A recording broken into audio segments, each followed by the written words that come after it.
There we go. Hello there. Howdy. Had to unmute. I don't understand. Like every time we start my show, my connection's really bad. And then after a couple minutes, it's perfectly good the rest of the show. I don't understand.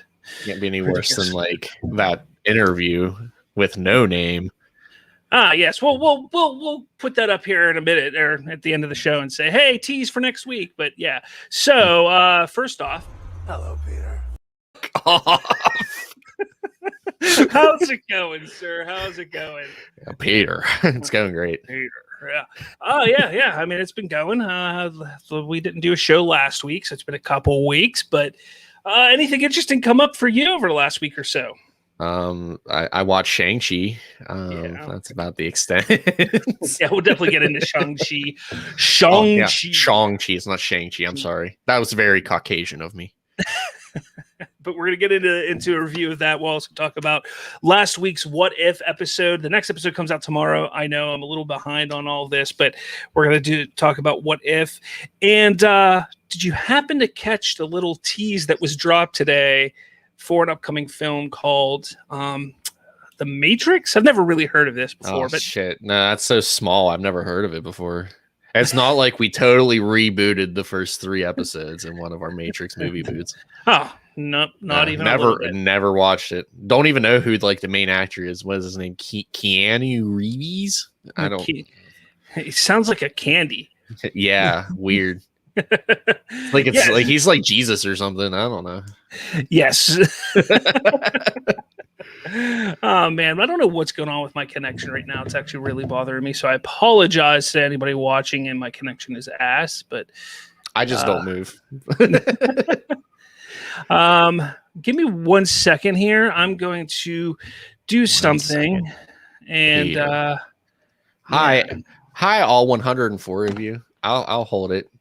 I don't think I've ever seen this many people on one of our shows. So, hi, 104. If you want to comment, we'll get that up there. Say hi. I always say hi. Oh, hey, the other 29 people that just joined. Say hi in the comments, and we'll get back to you. And I'll say hi to everybody. Oh, hi. Welcome back. How was Purgatory?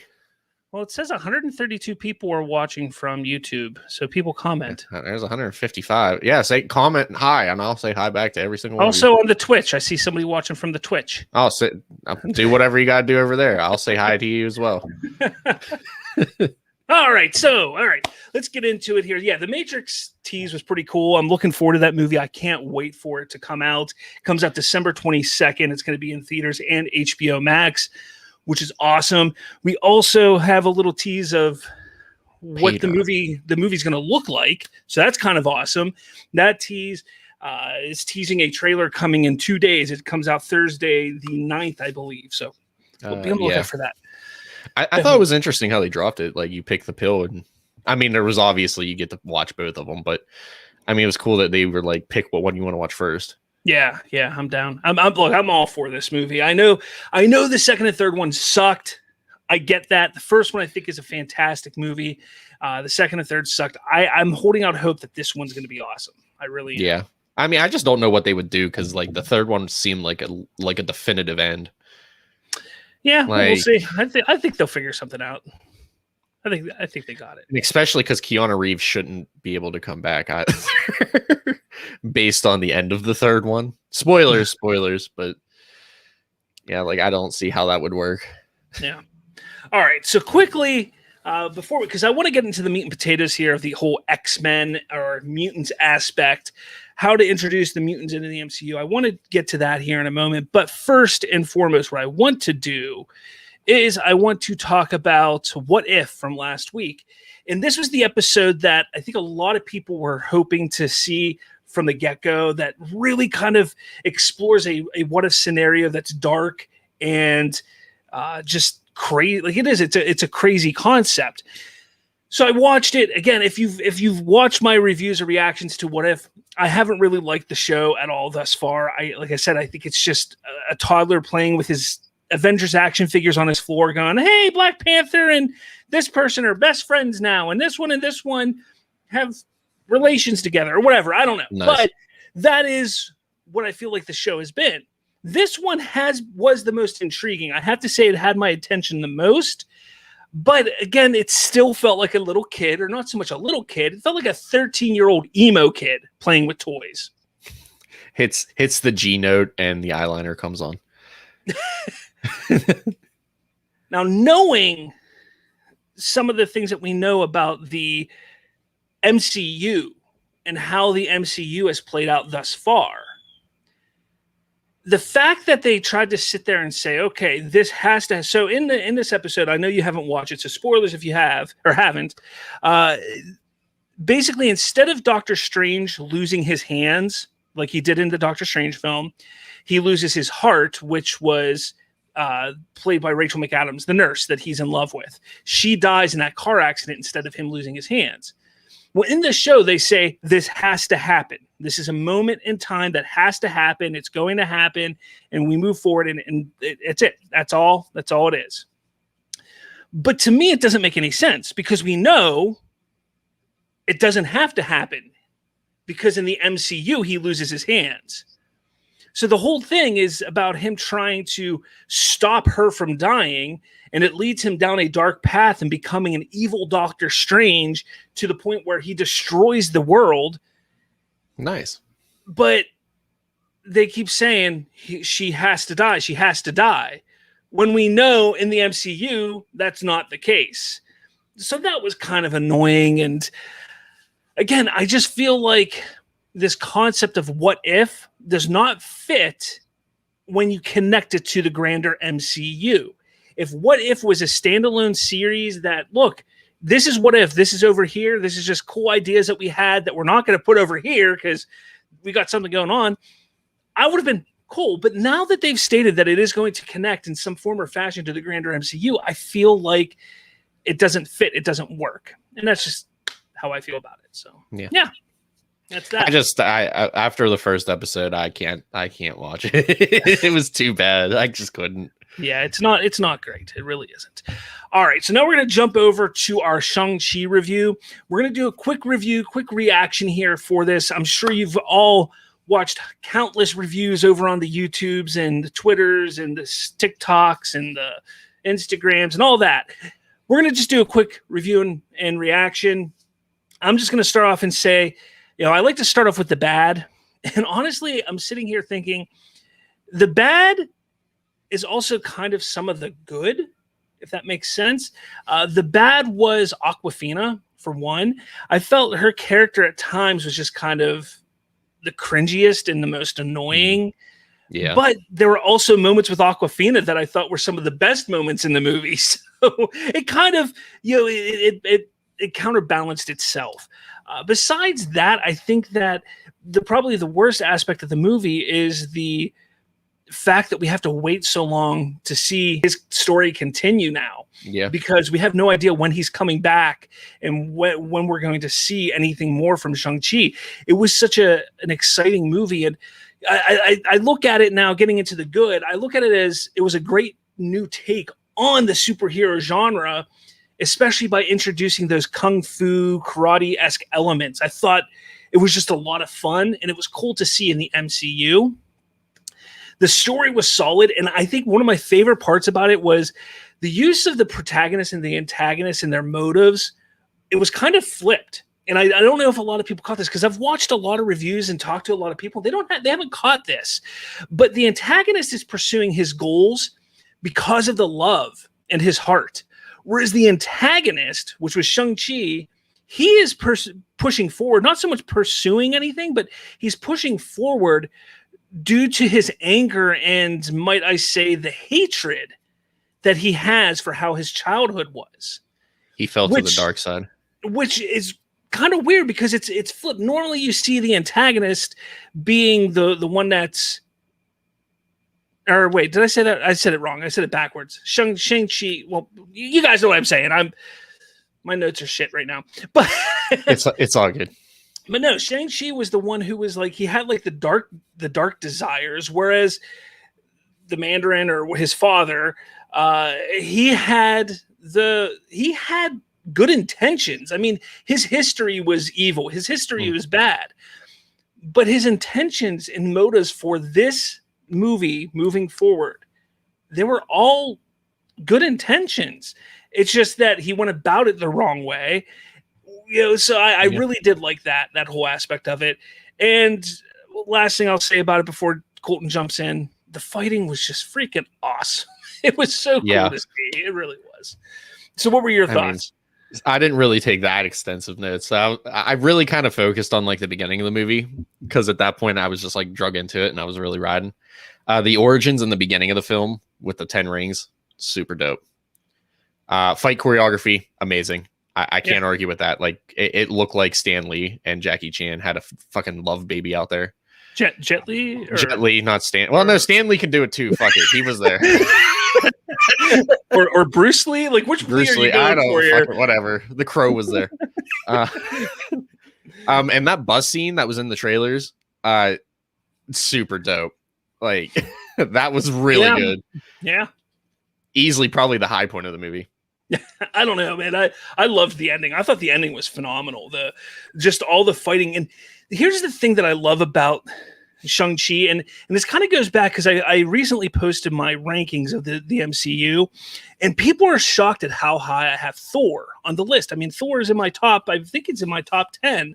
And I love Thor, and there's a reason for it, because it is a very personal and just small feeling movie with a being that should be larger than life.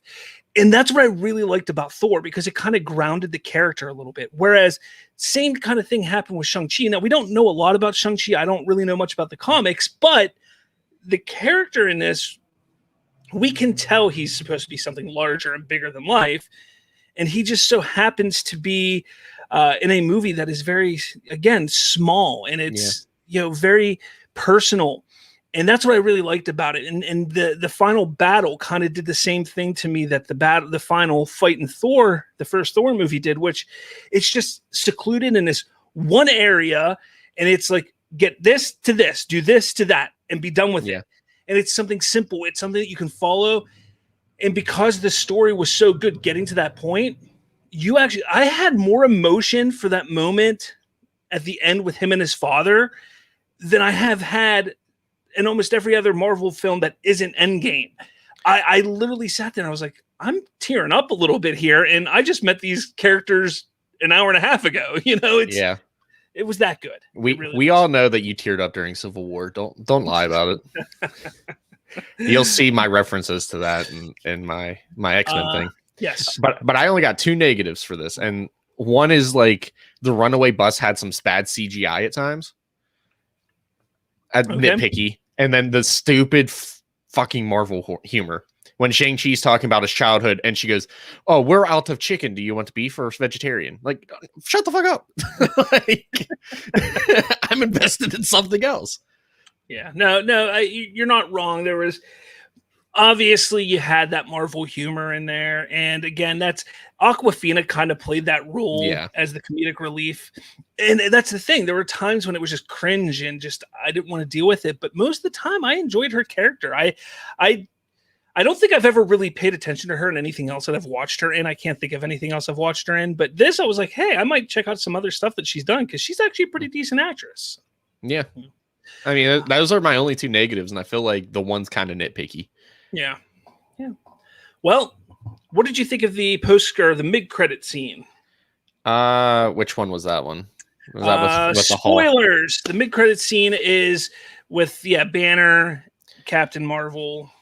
I would hate to be Captain Marvel's hairdresser, because she grew hair really fast. I'm also interested on why, which I'm sure this is going to tie to She-Hulk, but why Bruce Banner was Bruce Banner and not Professor Hulk. I think that's going to be touched on in She-Hulk. I think that is why She-Hulk is a thing, because I think that he transfers some of his DNA to her, but that's a whole nother story later on. We can talk about that. Maybe when the first trailer releases for that, we'll sit down and do a video on it.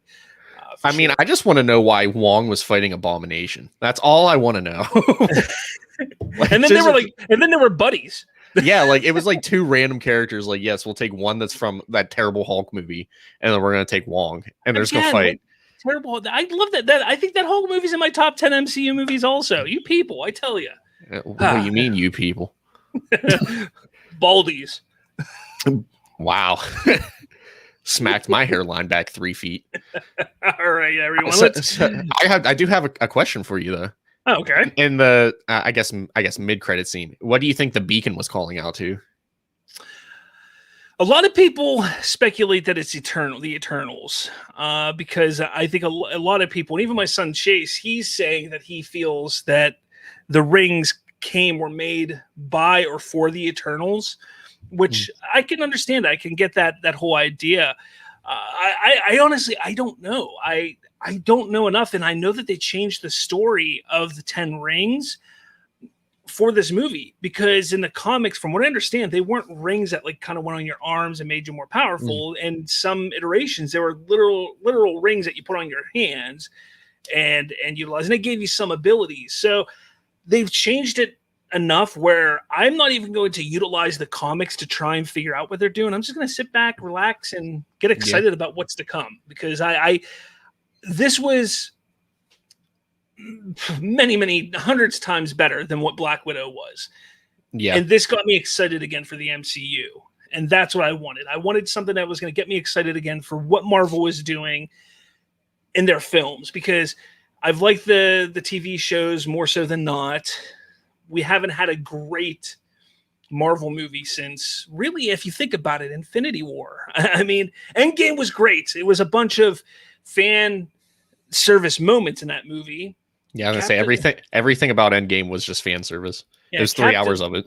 Captain Marvel was crap. Then you had Spider-Man Far From Home, which is enjoyable. I do like Far From Home, but it wasn't great.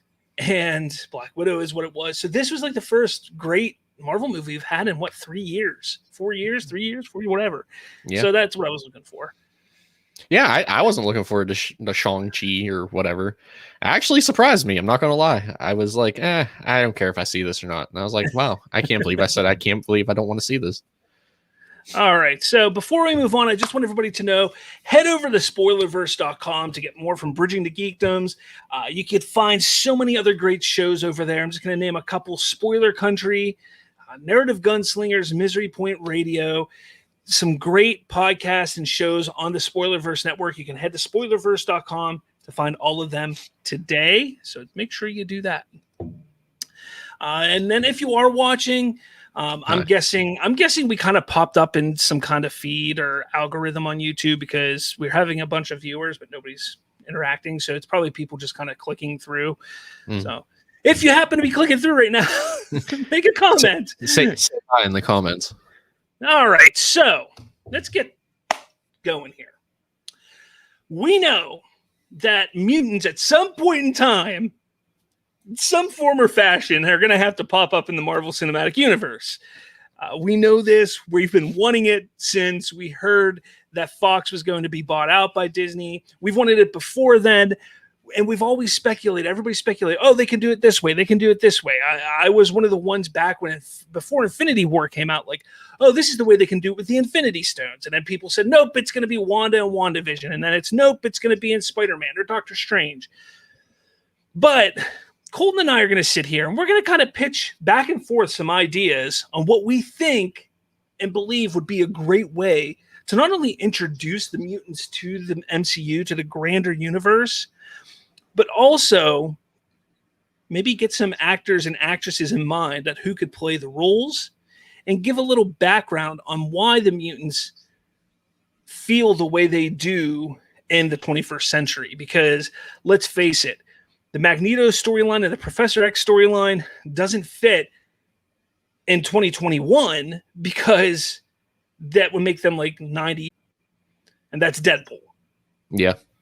I don't care about any other X-Men coming over. I don't want them to come over because they're in the past. That Dark Phoenix film was shit, and it just has a stench on it.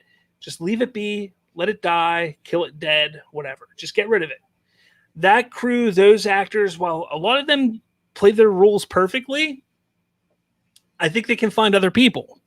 Yeah. So personally, I think Deadpool, and this is just my want. I want this more than anything else. I want Deadpool to pop up in Spider-Man No Way Home in a very, very quick blink and you miss it type of moment where he and what's the cab driver's name? But he and the cab driver are driving through New York City, and he comes across Spider-Man fighting a bunch of things, and he's just like, he gets out of the car, he turns, looks, and he goes, nope, and gets back in the car and drives away. That would be hilarious. Just because like Ryan Reynolds would full send that too. Yeah, exactly. I think that would be absolutely phenomenal and perfect to do something like that.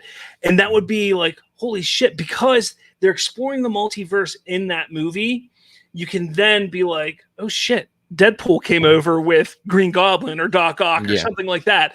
And that's how you can explain that and throw that away. But it would be just a non-MCU comedic moment to help bridge everything, and I think that would be really cool. So personally, I think Deadpool needs to be the number one MC or X-Men character to be introduced, especially because he's the most recognizable right now as well.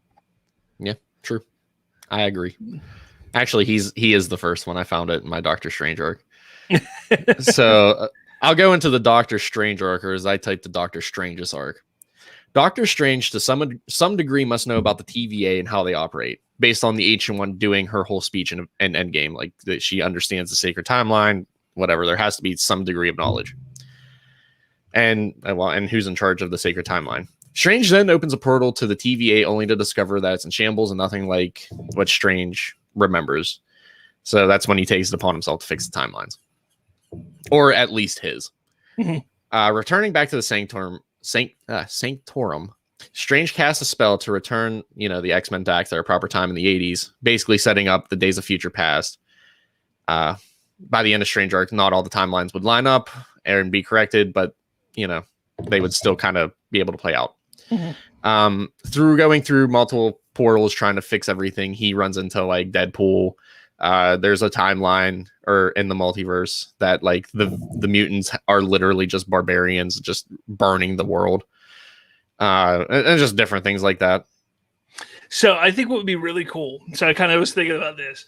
So you have that little moment in Spider-Man where that happens with Deadpool, and let's make it a mid-credit scene. Whether it's in Spider-Man or in Doctor Strange, I think it'd probably be better and fit better in Spider-Man. But it's Deadpool again. And he kind of like rolls up to the Sanctorum and he's like, hey, and that's it. Yeah. Like it's just Deadpool showing up at the Sanctorum, and Doctor Strange is, I don't know, he makes some off the wall comment about it. Like the two of the, like that is probably the duo that I want to see interact with each other. Yeah. Imagine Doctor Strange playing off of Deadpool. Two polar opposites. I think that's just why I thought about that, because I think that would be hilarious and have that kind of jump into the multiverse of madness and maybe make that the catalyst a little bit, because we're all thinking right now, and obviously the movie's made, so it's done. It's probably on the shelf waiting. So what we're saying matters not, but how cool would it be if it was kind of like that's the catalyst that causes Strange, because it's about getting Deadpool back to his universe, and he calls in the Scarlet Witch, and the Scarlet Witch comes in, and she's like, she's doing this to help, not to help get Deadpool back, but she thinks it's going to be a way to get her children, and that's kind of how she becomes the villain of that movie, where, at first you think, oh, she's coming to help, and shit's going to be all good, and she's going to help, and blah, blah, blah, and then you start to see that she has a motive of her own, and Deadpool and Strange have to team up to. That would be so cool. I know it's not going to be what it is, but that would be funny as fuck. It's like a buddy cop movie of Deadpool and Doctor Strange. Come on. He would be the Kevin Hart and other guys. No, shut up. No Kevin. No. So basically, that's Doctor Strange's arc, is him just like fixing splinters and correcting some of the mistakes. Like the Sinister Six, to a degree, would stay in the MCU. Introducing new villains, heroes, bringing back some villains because Marvel likes to kill all their villains definitively for some reason. Do some fan service, stuff like that. Yeah. Yeah, I wouldn't mind seeing some of that kind of stuff happen. And I was kind of hoping that is what would happen, or that is what's going to happen in Multiverse of Madness, where some of these villains will come back and they could be slightly altered. They could be even different actors playing the roles, but I would like to see that happen. I think it'd be really cool. And I know that you've probably got another like page and a half more of stuff to go on. It's about half a page. Okay. But before we get into it, I know a lot of people want to talk about this or hear about this, and there's nobody here in the comments to talk, so they suck. But oof. Probably shouldn't say that you're whatever. Okay. Just say hi. That's all I ask. Hi. Yeah. So let's talk about heroes real quick. I know that I said I want to focus on villains, but let's kind of talk about the heroes. Actually, no, we're going to go hero, villain, hero, villain, hero, villain. That's what I want to do. So I know that you said you didn't write down any actors or actresses. Yeah, I totally didn't do it. I full send on the story. And I'm going to be completely honest. This wasn't all my idea. Now, for Professor X, I thought about this months ago, and then I saw somebody on TikTok say it. Same with the Magneto aspect. Somebody I think I saw on TikTok say it. So, look, I'm not necessarily taking their idea, but I'm not going to try and make it my own because I know many others have probably thought the same thing as well. But for Professor X, I think who would be magnificent in that role? John Cena. Giancarlo Esposito. No clue who that is. Did you watch Breaking Bad? Not really, no. Oh, wait. I know you saw this. You saw The Mandalorian. You watched The Mandalorian. He is the bad guy. The what the heck's his name in The Mandalorian? He's He's the Roar. No, Chewbacca's the Roar. He's the black man that's from the Imperial. He comes at the end of season 1 in the TIE fighter. Okay. Yeah, no, I can get behind that. But as Professor X, because he's a villain over in Star Wars, so don't make him a villain here. Make him a hero over here. I can get behind that. I would totally dig that. I think he would play it off perfectly because he's got that persona and he gives off that presence of just being far more intelligent and always ahead of what everybody else is thinking and doing. And I think that would fit really well for that role. Now, jumping to the other side, Magneto. And now this is the one that I heard on TikTok, and I know a lot of people really liked, but there's also some people coming back and forth because he's such a big actor, and he probably wouldn't want to be beholden to sticking with the MCU long term, which is why I think my idea of focusing on the villains at first and then phasing out the regular X-Men characters that we've known for so long, phasing them out would be a great idea. So for Magneto, Denzel Washington. That would be dope. Because then you have your built-in narrator.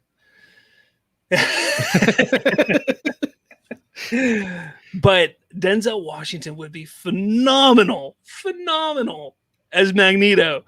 And again, Denzel we see, and it's not that he's never played a villain or a bad guy in the past, but we look at Denzel and we're always like, oh, he's a good guy. Like, he's a great guy. Great human being. So you have this, you look at him and you think he's a good guy. And that's what Magneto needs. Magneto is that character that you need to look at him. He needs to give off the persona, the presence of being, look, I'm a good guy, but some bad shit happened to me. So that's why I am the way I am. And I think Denzel could put that off perfectly.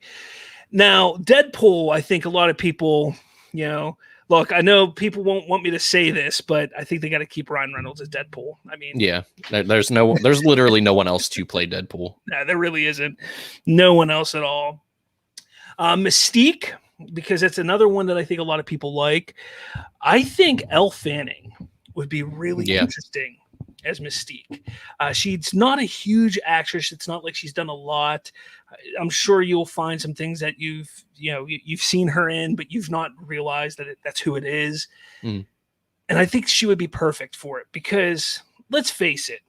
What's her face? That Jennifer Lawrence, who played Mystique in the other X-Men films, she was bored out of her mind. She didn't want the role. They threw money at her because she was an up-and-coming actress back when First Class was being made. By the time First Class came out, she was being nominated for awards, and the superhero films were below her because her career was building. And I'm not saying that's how she thought, but from the outside looking in, she should not have been in those movies. It was one of those really bad castings.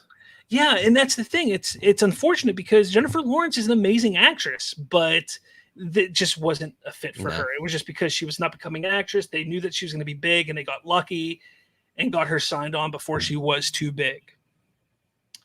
I'm going to go two more here. I don't have any more villains because it's really hard to think of villains, but Wolverine is going to be an interesting one because nobody wants Wolverine recast. Everybody, Hugh Jackman is Wolverine. I get that. But I've been trying to cast this man in a superhero movie for probably the last 6-7 years. And everything that I've wanted him to be has either been cast already or they're not making on either Marvel or the DC side. So I'm finally going to say that I think this person should play Wolverine, and that is Zac Efron. Yeah. They have to do some camera work because he's short, but I can get behind it. No, what do you mean? That is Wolverine. Wolverine is short. Yeah, but isn't Zac Efron 3'8" or something? Perfect, that works. That's what you need. He's the midget Wolverine that walks up to I'm pretty sure he's 5'8". By the way, I'm just gonna say I'm pretty sure Zac Efron height. He walks up to night. He's the midget Wolverine. He walks up. He's 5'8". Look, 5'8". He walks up to Nightcrawler and he goes, "Do the roar." 5'8". No, I think that it's perfect because Wolverine, Hugh Jackman was too tall for Wolverine. He was too tall for Wolverine, but it worked still because they didn't focus on that. But in the comics, he was a short fella. That's what Wolverine was. He was a short guy. And I think, not saying that that's why I looked at Zac Efron for that. I just think Zac Efron, he needs to be put in a superhero film, whether he wants to or not. I think he would do really well as Wolverine. He's a big enough name and he's a big enough draw that, some people will come and check it out, but they're not going to watch Wolverine. And that's what I kind of think they need to do, is because Hugh Jackman was selling tickets for X-Men and the focus was so much on Wolverine. And don't get me wrong, Wolverine's a cool character, but I don't want the focus to be on him. I want the focus to be on all of the mutants, all the different types of mutants that are around, because I want to build this universe up with mutants. So in 10 years, you just have mutants interacting with Avengers and Avengers interacting with mutants, and maybe they bring in humans into it again, and they have Inhumans, and they're just all interacting with each other, and there's not a thought in the world because you're like, oh, that's another mutant. Oh, that means cool. I like that one. And it's not necessarily Wolverine or anybody that is big. And then you have literally a huge pile to pull from. Yes. You can expand infinitely. Yeah. And then my final casting is for Storm. Believe it or not, I couldn't think of a Gambit or Jean Grey. So maybe if you can try and think a little bit of a Gambit or Jean Grey. But for Storm, Sonequa Martin Green. Now she was in The Walking Dead. I have a different one. That was the only one I had. She was also in what is it? Star Trek Discovery, I believe it is. But yeah, who's your pick for Storm? Rosario Dawson. See, look, I love Rosario. I think she's a really great actress. I had to look up how to pronounce her name. She's a great actress, but I think she's too old for that. I think she's in her mid to late 40s. I think I could be wrong. Maybe she's younger 40s, but I don't even know how old Sonequa Martin Green is, honestly. But I just feel like Rosario, I don't like that. I don't like it. I get why you're saying it, because she is a great actress and she's Ahsoka Tano now, but I don't want that. No, I don't. Definitely not. Now, before we keep moving on, one other thing, I want to talk about the potential background for the mutants, because there's actually a reason why I picked the races that I picked for both Magneto and Professor Xavier. And again, this is something that people have talked about on the TikTok. I've seen it in other places as well. And I don't know who that is, but what's going on? Hi, whoever you are. But for me, I think what they need to do is take a look at the segregation and everything that took place in the 50s and 60s with African Americans, and take that as the catalyst of pushing Magneto to being the way he is, because he dealt with that segregation back when he was a kid. Yeah. And now with the mutants, it's kind of coming around again. And I think that would be an excellent way, because before you had it with the Nazis and the Jews, and that's where Magneto came from because he was Jewish. But I think you have to adapt it to a modern age. And I think that really works really well. What's up, Big Nick? You're new here. Thank you so much for joining. Make sure you hit that like button and subscribe if you haven't yet. This is just our show, Bridging to Geekdoms. We're talking about X-Men and how, not so much X-Men, but mutants and how they should be introduced and brought into the MCU. So if you have some ideas, throw it in the comment section for sure. But yeah, but that's kind of where I think they should go. And then the story you've already been talking about, on the story on how it's all kind of brought together into the MCU with the multiverse aspect and them trying to get back. And I know you have some more, so go ahead. So that we did the Doctor Strange arc, so we're jumping to the Scarlet Witch arc in the Multiverse of Madness. Scarlet Witch begins to travel through the multiverse searching for her kids, which so happen to be in a timeline that Vision is saved in Infinity War, but Thanos' army and Thanos himself has won the fight in Wakanda. Following the Captain America theory, Captain America died when he was punched by Thanos before, the Avengers beaten and bruised, Strange opens a portal to Wakanda for one final push with what's left of the Avengers to try to fight Thanos, ending with most of them dying. Thor, Doctor Strange, Vision, and the Guardians are the only ones that escape the fight. Wanda comes to the timeline as Wakanda is burning, and as the world begins to panic, Thanos uses the Mind Stone to calm the masses and has them voluntarily decide who's to sacrifice for the greater good of the universe. Confused but knows it's not her battle, Wanda continues to search for her kids, or continues to follow her children's screams. I feel like that would be a pretty interesting timeline to go into. Yeah. So is that where you end? Oh no, I got like 3 more paragraphs. Jeez. I told you, I full on sent on the story. She discovers her family in England. As she peers through a window ready to save/defend her children, she discovers that the screams weren't screams of pain or misery, but happiness as they are playing with their dad, Vision. She watches as her happy family interacts, but a blonde woman is there instead of her. Confused and questioning why she heard them, she flees to the Avengers compound, the deserted Avengers compound to try to find answers. Throughout this, she discovers the timeline is vastly different from hers, seeing the deaths of everybody has impacted her, but she discovers her dossier. In this timeline, the disagreement between Tony and Steve never happened. I'm not calling it Civil War because it's not a war.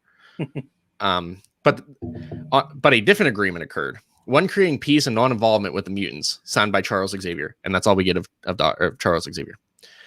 With no disagreement, splintered friendship, whatever, I'm still not calling it Civil War, that occurred, Vision and Wanda were able to live their happy lives together and have children, but that doesn't explain who the blonde is.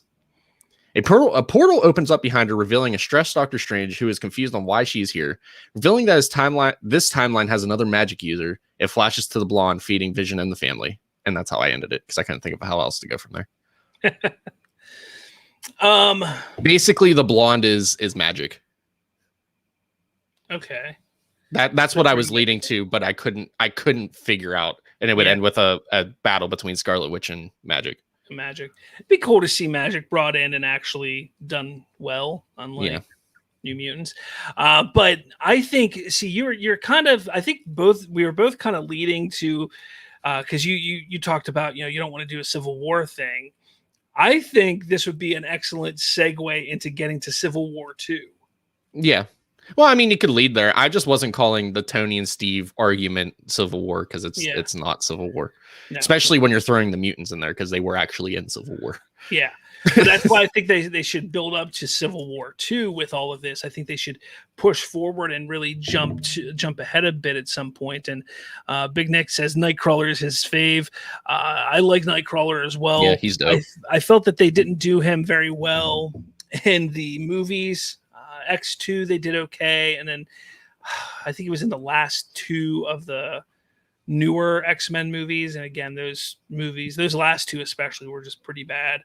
But anyways, I think it would be really cool to see. So I like where you're going with it, and you kind of went down the rabbit hole with Wanda, and she's kind of the reason that's causing all of these, or not making it the reason, but she's the reason why everything isn't getting fixed. Yeah, she's just going around fucking everything up. Yeah.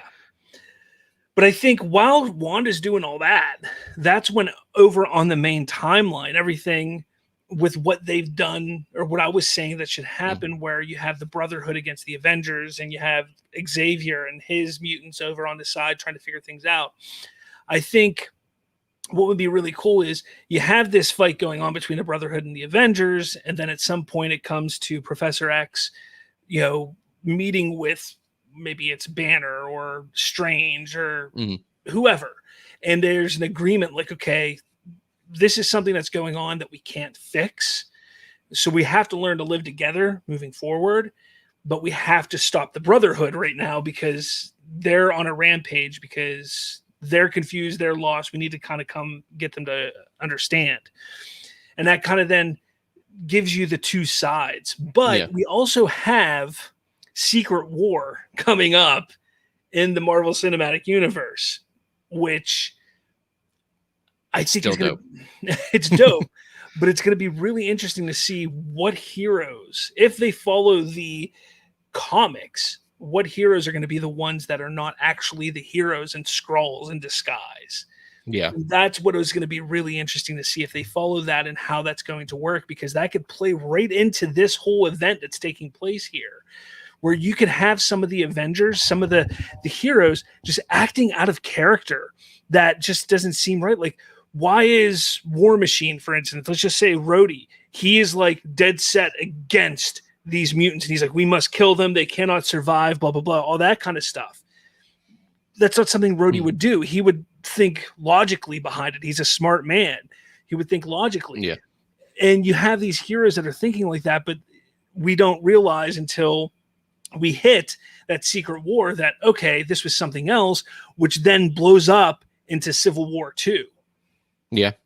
From that point forward. And then you have now the mutants, and you have the heroes, and you have the Skrulls, and you have, who knows? I still think they're going to bring in humans into it again because of Miss Marvel, but we'll see. Yeah. But I just think that would be a really cool way to do it, because I think the mutants being brought in would be an excellent opportunity for once again to have the government come in and say, we need help monitoring this situation and these beings. Yeah. So you have the government's hand coming back in and pulling some of the Avengers. Not all of them. It's not going to be like they're controlling the team of the Avengers, but these heroes, they have some of the heroes working with the government and monitoring the mutants, where you have some other heroes who are trying to protect and help them find a way back home and all that jazz. Yeah, that makes sense. I think, I don't know. I think that would be cool. But again, we could be talking out of our ass here because, well, all of this stuff is already in the works over at Marvel. Like I said, Spider-Man No Way Home is done. It's probably sitting on a shelf or on a flash drive ready to just be punched in and watched by millions. Eternals is done. Don't forget, we have the Eternals still that we didn't even talk about. We know that a larger threat of possibly Galactus coming into it at some point. Yeah. The Fantastic Four, we didn't even mention coming into the fold in the MCU. That movie's coming up at some point. So there's so much going on. Not to mention the supernatural side of Werewolf by Night, Man-Thing. What else is there? Moon Knight. I'm hyped for the Moon Knight. Blade. We have all this supernatural aspects of the Marvel Cinematic Universe coming in, plus mutants, plus the Fantastic Four, plus the Eternals, plus we still have the Guardians of the Galaxy out there. And we still have Ant-Man and the Wasp and the Quantum Universe and the and the Quarter and Quantumania. Yeah. Then we have Kang. I forgot about Kang. Kang is. I was reading somewhere. I think that Kang is his next appearance is in Ant-Man and the Wasp and the Quarter and the Ultimatum and the Bourne Ultimatum and the Ultimate and the Super Smash Brothers Ultimate. Big Nick says he agrees about Nightcrawler being done dirty in the movies, and then he gets scared and warns us that because there's 666 subscribers on our channel right now, so creates another account. I don't like that, but yeah, I don't know, man. I just think that the potential for Marvel right now is so much bigger than. Just think of this. Think of 10 years ago. 2011. You're like 8 years old. 2011. We're sitting there. And I was 15, damn it. We're sitting there and we hear about an Avengers movie coming out. I, in my right mind, never thought that 10 years from then that we would be looking at a cinematic universe that is Marvel, that is literally bigger than any other universe ever. Just thought of. It's bigger than Star Wars. It's bigger than Harry Potter. It's bigger than Lord of the Rings. This thing is ginormous at this point. Thanks, Big Nick. You subbed 667. Thank you so much, man. But yeah, it's just the amount of content right now. It's just I sit there and I just can't help but think. Hello, Peter.